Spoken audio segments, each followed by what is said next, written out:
सभापति महोदय, मैं बैठ जाता हूं, आप खड़े होकर के कह दीजिए अग्निवीर व्यवस्था अच्छी है। अखिलेश यादव जी सुन ले, अग्निवीर में 100% एम्प्लॉयमेंट की गारंटी है और रहेगी। जो मैंने बहुत छोटा सवाल पूछा था, मैं दूसरी बात कहता हूं, अगर ये जो बात आप कह रहे हो, तो आपको जरूरत क्यों पड़ रही कि आपको उत्तर प्रदेश में और प्रदेशों में कोटा देना पड़ रहा है 10%?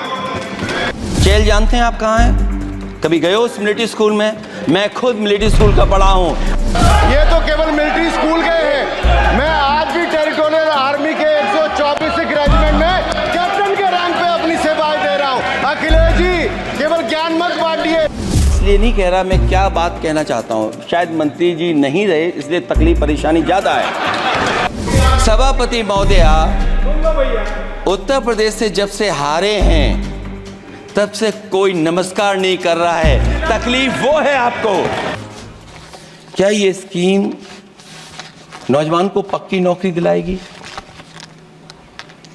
क्या इन स्कीम से 5,000 रुपए देकर के आप नौजवान का भविष्य बनाना चाहते हैं?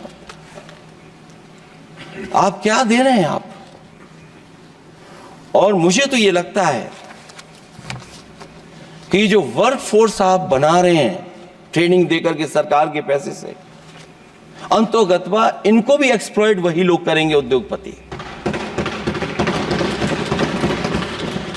आखिरकार जब इतनी टेक्निकल, इतनी ट्रेन फोर्स होगी, तो आप ये मुझे बताइए कि उसके भविष्य क्या होगा? अगर इतने बड़े पैमाने पे आप ट्रेनिंग करा रहे हो, सरकार का बजट उसमें खर्च हो रहा है, तो सभापति महोदय उनका भविष्य क्या होगा? 5 साल के बाद।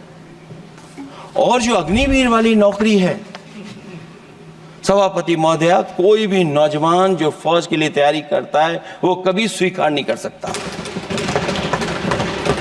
जब पहली बार ये स्कीम आई थी अग्निवीर, उस समय बड़े बड़े उद्योगपतियों से ट्वीट कराया गया था कि अग्निवीर से अच्छी कोई योजना नहीं है, इनको हम नौकरी दे देंगे, हम अपने यहां रख लेंगे। और शायद सरकार में बैठे लोगों को यह बात याद होगी, क्योंकि सरकार खुद स्वीकार करती है स्कीम ठीक नहीं है, तभी वो अपनी अपनी सरकारों से कह रहे हैं कि अग्निवीर वाले जो लौट करके आएंगे उन्हें कोटा दीजिए, आप नौकरी दीजिए।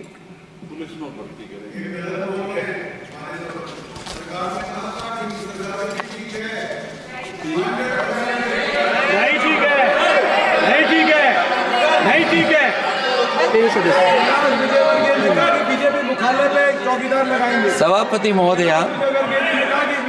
महोदया, मैं बैठ जाता हूं, आप खड़े होकर के कह दीजिए अग्निवीर व्यवस्था अच्छी है। मैं इस सभा में खड़े होकर कहता हूं, उस राज्य से तो हिमाचल प्रदेश से जिसने पहला परमवीर चक्र विजेता मेजर सोमनाथ शर्मा दिए, कारगिल के युद्ध में सबसे ज्यादा शहीद होने वाले हिमाचल प्रदेश के वीर नौजवान थे। 4 परमवीर चक्र विजेता हुए, उसमें से 2 कैप्टन विक्रम बत्रा और सूबेदार संजय कुमार हिमाचल प्रदेश से हुए। और मैं कहता हूं, जी हां, जो लंबे समय से मांग थी 1 रैंक 1 पेंशन की किसी सरकार ने पूरी नहीं की, वो नरेंद्र मोदी जी की सरकार ने यहां पर पूरी की है। और मैं एक बात और कहता हूं, अखिलेश यादव जी सुन ले, अग्निवीर में 100% एम्प्लॉयमेंट की गारंटी है और रहेगी। माननीय सदा साहब अपनी बात। सभापति महोदया, जो मैंने बहुत छोटा सवाल पूछा था, मैं दूसरी बात कहता हूं, अगर ये जो बात आप कह रहे हो, तो आपको जरूरत क्यों पड़ रही कि आपको उत्तर प्रदेश में और प्रदेशों में कोटा देना पड़ रहा है 10%? सभापति महोदया, सभापति महोदया, सभापति महोदया, बैठिए। सभापति महोदय, जहां तक परमवीर, रुक जाइए,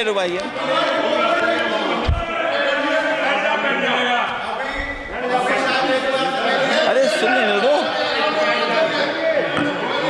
माननीय सदा साहब अपनी सभापति महोदया, सभापति महोदया, चेल जानते हैं आप कहाँ हैं? चेल जानते हैं आप कहाँ हैं? कभी गए हो उस मिलिट्री स्कूल में?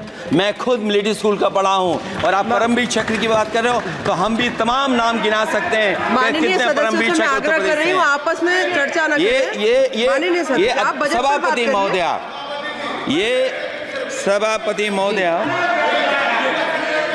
जी जी, 1 मिनट से भी कम, मैं 1 मिनट से भी कम मैं आपके सामने कहना चाहता हूं, ये तो केवल मिलिट्री स्कूल गए हैं। मैं आज भी टेरिटोरियल आर्मी के 124 रेजिमेंट में कैप्टन के रैंक पे अपनी सेवाएं दे रहा हूं। अखिलेश जी केवल ज्ञान मत बांटिए, राहुल गांधी जी के साथ बैठकर अब वाहे बुलाने का झूठ बोलने की आपको आदत पड़ गई है। प्लीज बैठिए, प्लीज। माननीय सदस्य से मैं आग्रह कर रही हूँ, आप अपनी बजट पर चर्चा करें। सभापति और भी महोदया, आपका समय भी पूरा हो गया है। मैं प्लीज कंप्लीट करिए। सभापति महोदय, मैं इसलिए नहीं कह रहा मैं क्या बात कहना चाहता हूँ, शायद मंत्री जी नहीं रहे इसलिए तकलीफ परेशानी ज्यादा है। और आप अरे हमारा दर्द नहीं समझोगे, हम आपका दर्द चेहरे से पढ़ते हैं। अच्छा दर्द मैं बताता हूँ, दर्द मैं बताता हूँ। माननीय सदस्यों से मैं आग्रह कर रही हूँ, सभापति महोदय, दर्द मैं बताता हूँ, दर्द मैं बताता हूँ। बजट पर चर्चा करिए माननीय सदस्य, प्लीज बजट पर चर्चा सभापति करिए। दर्द मैं बताता हूँ, देखिए दर्द बात पहुंचेगी कि नहीं पहुंचेगी। सभापति महोदया, उत्तर प्रदेश से जब से हारे हैं तब से कोई नमस्कार नहीं कर रहा है, तकलीफ वो है आपको।